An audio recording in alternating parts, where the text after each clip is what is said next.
Greetings, Lyons Elementary School District 103 community. My name is Chris Rivera, Superintendent of Schools, and I am here to provide you with an educational update.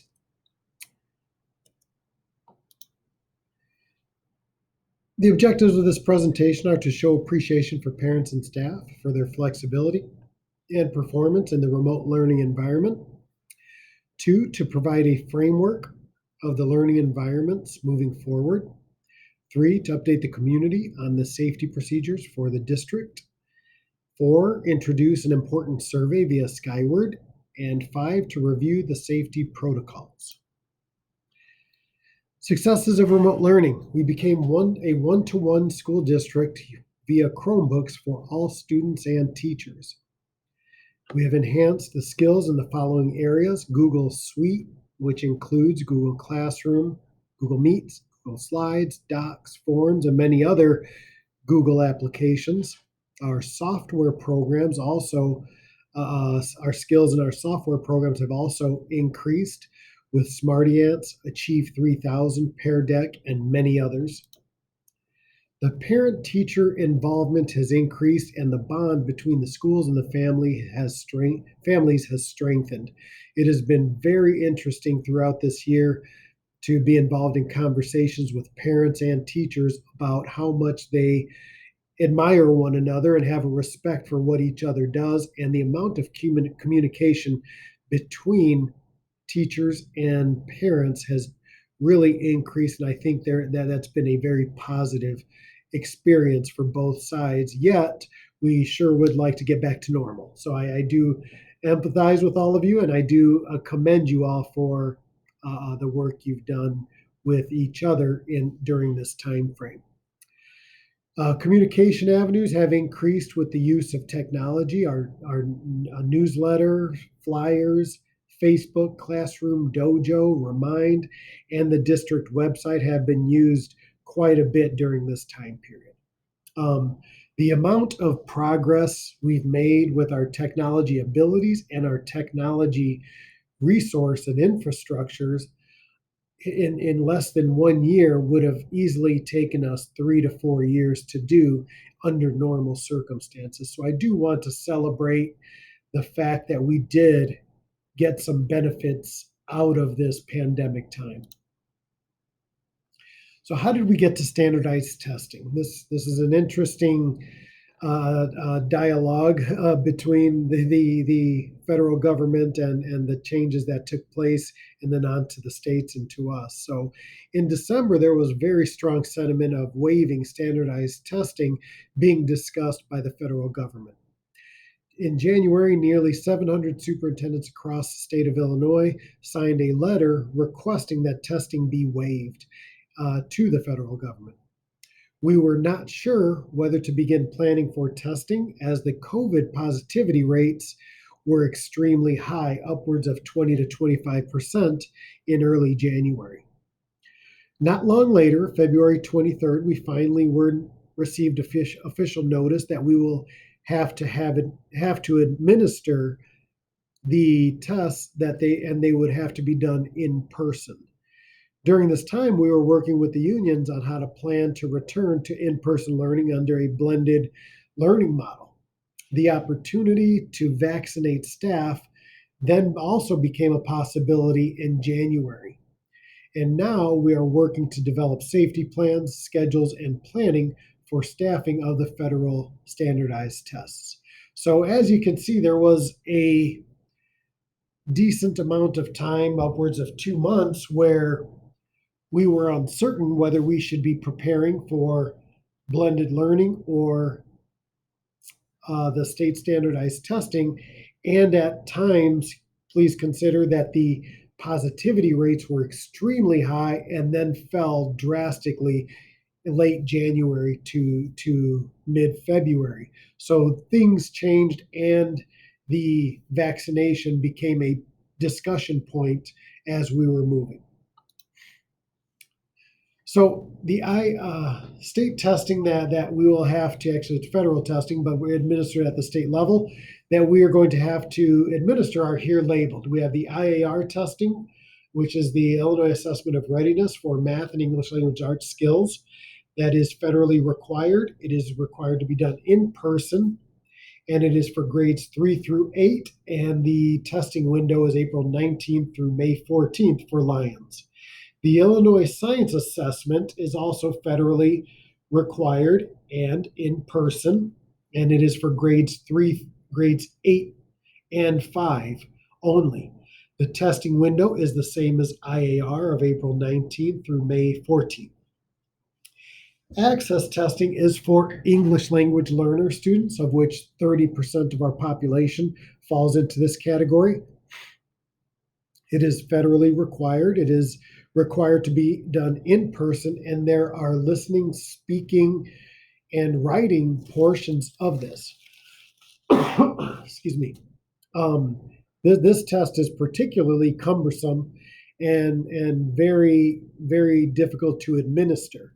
Therefore, our window for this one is April 10th through May 1st, and these tests will be administered on Saturdays. We could not coordinate all of these tests at the same time with all the different safety protocols that we were trying to maintain and staff them and schedule them and keeping students under an acceptable schedule with safety. Then finally, we have the DLM testing, which is also federally required. It is mandated to be done in person as well. And this test is for specific special education populations, and their window is April 10th through May 14th. So all of this helps me illustrate how difficult it would be, because I'm sure we're going to get the questions of why don't we do in-person learning and the testing, and we just could not coordinate all of this at once with the scheduling and provide education to the students while maintaining the safety protocols. It just had too many factors in place that could not be coordinated. So I want to give a timeline of the events to come and just go a little slow with this here. We have spring break, March 27th through April 4th. On April 5th, we return from spring break for continued remote learning. So we are not in person yet. April 6th is a remote institute day. So for students, there will be no school at all. That will be a remote institute day for staff, and they will be conducting that remotely. April 7th through the 9th, the remainder of that week, we will continue our remote learning. And that's an important date because our vaccination process has just been completed, the first round. The second round, we should be done right by the end of March, and that would allow for that week to 10 days for our staff to have had the opportunity to be fully vaccinated and have it in full effect, because it takes a week to 10 days after the second shot to be fully vaccinated, to have it working at its maximum capacity.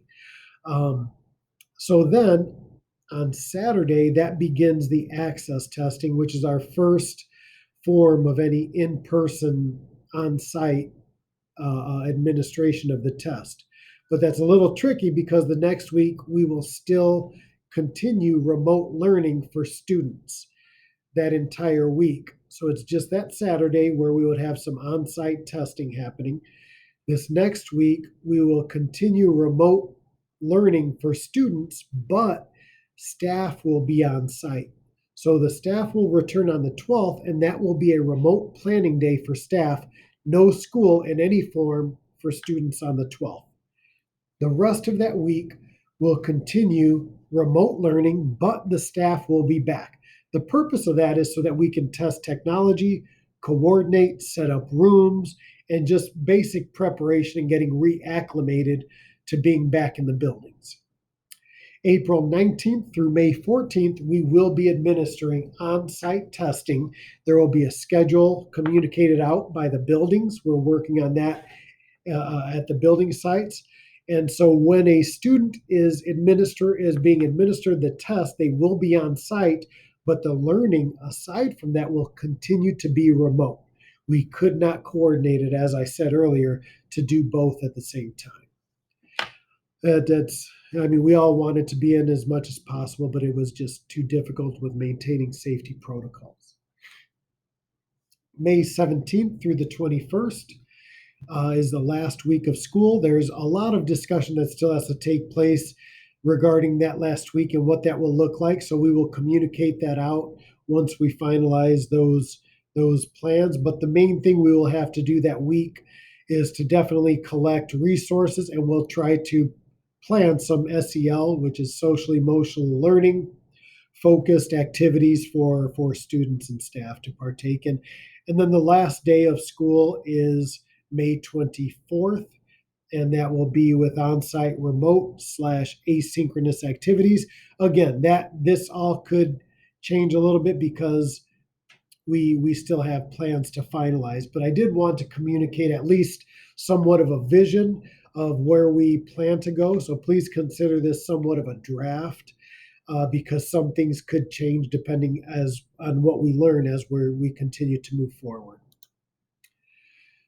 Survey for informing our plans. So on Friday, March 19th, you will receive access to a survey via Skyward to inform us if you will allow your child to come in for the standardized testing.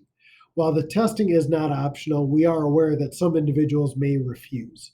This information will help us for our scheduling and planning processes.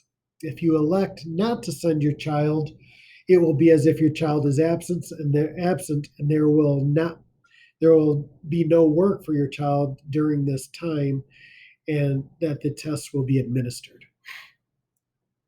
If you have multiple children, you will have to fill out this survey for each child. The survey will be located in the Skyward Family Access section of Skyward. It will pop up on your main page if you log in from your computer. If you log in via the app, the survey will not pop up right away, and you will have to navigate to the Forms section of Skyward. Safety matters. Staff training has already taken place. Student training will be done and conducted prior to returning to any in-person testing. We have contact tracing procedures, quarantine procedures. Hand hygiene will be very important, and face coverings will be required. Social distancing and signage to guide the social distancing will be in place. Symptom screening, personal protective equipment will be provided. School-wide cleaning and disinfecting will continue, and there will be controlled traffic flow to help guide the social distancing. Personal protective equipment that will be provided are the washable face masks, disposable face masks, face shields, vinyl gloves, sanitizer bottles, disinfectant sprays, hand wipes, disinfectant wipes, and trifold partitions. There's some samples and a picture of the equipment that will be provided, as well as samples of the signage that we have in place right now for the different schools. This here is an image of a school with social distancing in place, or a classroom, I should say, with social distancing. Some of the testing will be administered in larger areas, such as the cafeteria or gymnasium, but I wanted to give at least a visual of what our classrooms will look like for testing. Another look at the protective equipment that will be provided for the classrooms. Breakfast and lunch, and as well as snacks. So breakfast and lunch will not be eaten at the schools per se. We will continue to provide free breakfast and lunch for all students via the pickup and drop off process. Just another reminder that they are free during this time for everybody. The schedule will remain the same for now, and if changes are needed, that will be communicated to you. During the testing, we will have a safely coordinated snack and mask break. We will try to do that outside if the weather's permitting. Transportation, for now, guidance on transportation will come at a later date, as we are still working on scheduling and assessing the amount of routes that will be needed. Thank you so much for your time, and I appreciate your attention. Please, if you need to discuss anything with me, reach out to me via my direct line here or email, and I'll be glad to share any details with what we can at this time. Thank you so much, and have a great weekend.